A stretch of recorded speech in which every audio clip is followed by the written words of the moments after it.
Everyone welcome back to our channel Tanya to guide. ఈ రోజు ఈ వీడియోలో మనం సిపి గేట్ కి సంబంధించి కొన్ని ఇంపార్టెంట్ ఇన్స్ట్రక్షన్స్. మీరు సిపి గేట్ కి ప్రిపేర్ అయ్యేటి వాళ్ళు ప్రీవియస్ ఇయర్ క్వశ్చన్ పేపర్స్ ని తరోగా ప్రాక్టీస్ చేయండి. ఇదనే కాదు, ఏ ఎంట్రన్స్ అయినా కూడా ప్రీవియస్ ఇయర్ క్వశ్చన్ పేపర్స్ అన్ని కూడా నేను టెలిగ్రామ్ లో పోస్ట్ చేసిన. సో మీరు ఒక్కసారి చెక్ చేయండి. ఇక నెక్స్ట్ మనకి ఎగ్జామినేషన్ అయిపోయినాక రిజల్ట్స్ వచ్చే టైంకి మీ చేతులు ఉండాల్సిన సర్టిఫికేట్స్. ఓకే, ఇప్పటి నుంచే ఎందుకు చెప్తున్నా అంటే చాలా మంది ఎగ్జామినేషన్ రాస్తారు, కౌన్సిలింగ్ అటెండ్ అవుతారు, వెబ్ ఆప్షన్స్ పెట్టుకుంటారు. తీరా సర్టిఫికేట్ వెరిఫికేషన్కి వెళ్ళేటప్పుడు, కాలేజ్లో జాయిన్ అయ్యేటప్పుడు, అయ్యో నా దగ్గర ఈ సర్టిఫికేట్ లేదు, మరి జాయిన్ అయ్యేటప్పుడు ఎట్లా అని అడుగుతారు. సో అందుకోసమని మీ ప్రిపరేషన్తో పాటు ఈ సర్టిఫికేట్స్ అన్నీ ఉన్నాయా లేదా, ఏవైనా లేవు అంటే ఇప్పుడు అప్లై చేసుకోండి. మీ ఎగ్జామినేషన్స్ అయిపోయే వరకే మీ సర్టిఫికేట్స్ అన్ని రెడీగా ఉంటాయి. మనకి లాస్ట్ డేట్ అప్లై చేసుకోవడానికి జూలై వరకే డేట్ అయితే ఉంది. Okay, so reimbursement of fee scholarship is allowed only for those who pursue a PG program for first time. ఇది బాగా గుర్తుపెట్టుకోండి. ఓకే, కొంతమంది డబుల్ పీజీలు చేస్తారు, 2 సార్లు స్కాలర్షిప్ వస్తుందా అని అడుగుతారు కదా, వాళ్ళ కోసమే అన్నమాట.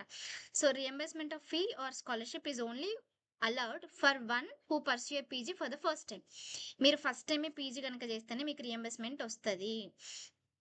మీరు ఆల్రెడీ ఒక పీజీ చేసిండ్రు, మళ్ళీ సిపి గేట్ ఎంట్రన్స్ రాసి మళ్ళీ పీజీ చేసేటోళ్ళకి స్కాలర్షిప్ రాదు, మీరే డబ్బులు కట్టుకోవాలి. ఓకే, సో ప్రొఫెషనల్ కోర్స్ అయినా నాన్ ప్రొఫెషనల్ కోర్స్ అయినా will not be provide hostel accommodation in the university.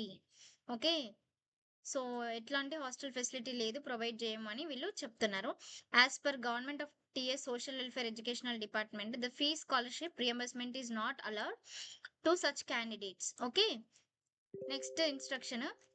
At the time of uploading the certificates for verification, the candidates are requested to upload latest caste income. So latest certificates of income caste with in 1 year the ఉండాలి. Caste అయితే main గా SC students ఎవరైతే ఉన్నారో కొత్త caste apply చేసుకోండి. చాలా మందికి నేను చాలా వీడియోస్లలో చెప్పినా, బట్ మళ్ళీ ఒకసారి చెప్తున్నాను. ఇన్కమ్ అయితే ఎప్పుడైనా కూడా 1 year లోపు ఉన్నది మాత్రమే వ్యాలిడ్ అయితే అవుతుంది. అండ్ ఓసీ స్టూడెంట్స్ కి కూడా కొంతమంది అంటున్నారు ఓసీ వాళ్ళకి రియంబర్స్మెంట్ రాదు అని. ఓసీ స్టూడెంట్స్ కి కూడా రియంబర్స్మెంట్ వస్తుంది. సో మీరు ఈడబ్ల్యూఎస్ సర్టిఫికేట్ పెడితే మీకు వస్తుంది. అండ్ ఈడబ్ల్యూఎస్ కూడా అందరికి ఇవ్వరు, ఎవరికైతే ఎకనామికలీ వీకర్ సెక్షన్ కింద కన్సిడర్ చేస్తారో వాళ్ళకి మాత్రమే ఇవ్వడం జరుగుతుంది. Okay, so next candidate seeking admission under teacher or laboratory assistant categories must submit the attested xerox copies. Okay, మీరు కంపల్సరీగా అటెస్టెడ్ కాపీస్ యొక్క జిరాక్స్ అయితే సబ్మిట్ చేయాల్సి ఉంటుంది.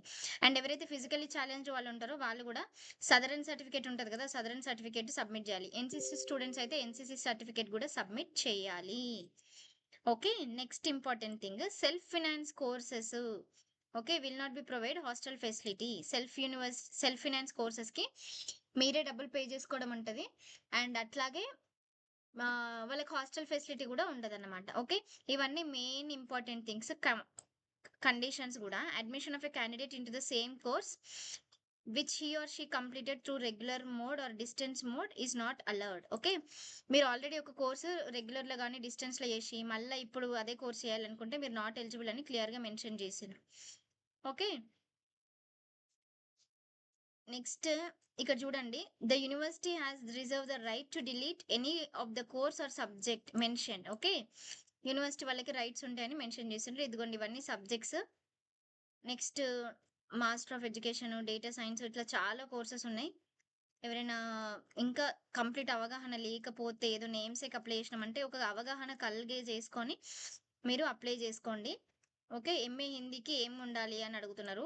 ఎంఏ హిందీకి బ్యాచిలర్స్లో Hindi one of the main సబ్జెక్ట్గా ఉండాలి. ఓకే, లేకపోతే హిందీ లాంగ్వేజ్ బ్యాచిలర్స్లో పార్ట్ 1 అట్లీస్ట్ 200 మార్క్స్కి చదివిన వాళ్ళు కూడా ఎలిజిబుల్ అనమాట. ఓకే, సో ఇవి MA Telugu, MA English, any graduation. MA Telugu చేయడానికి అయితే ఎనీ గ్రాడ్యుయేషన్ అనమాట. మీరు ఏ గ్రాడ్యుయేషన్ చేసినా కూడా ఎంఏ తెలుగు అయితే చేయొచ్చు, అదొక అడ్వాంటేజ్ ఉంది. సో ఎంఏ తెలుగు చేయండి. ఇప్పుడు తెలుగు చేసిన వాళ్ళు చాలా తక్కువ మంది ఉన్నారు. సో యాక్చువల్లీ అందుకోసమని ఎంఏ తెలుగు అయితే చేయండి. చాలా మంది అంటారు చేసిన వాళ్ళు చాలా మంది ఉన్నారు, బట్ రియాలిటీలో ఎంఏ తెలుగు చేసిన వాళ్ళు అంతమంది ఏం లేరు. సో నెక్స్ట్ సోషల్ సైన్స్కి సంబంధించి మ్యాథ్స్కి బాగా డిమాండ్ ఉంది. యాక్చువల్గా చెప్పాలంటే మ్యాథ్స్ చేసిన వాళ్ళు ఫుల్ మంది ఉన్నారు, ఫిజిక్స్ చేసిన వాళ్ళు కూడా తక్కువ మంది ఉన్నారు. ఎంఎస్సి ఫిజిక్స్ చేయండి. ఓకే, సో ఇది నేను చెప్పాలనుకునే సజెషన్. ఇంకేదైనా డౌట్స్ కనుక ఉంటే మీరు కింద కమెంట్ చేయండి.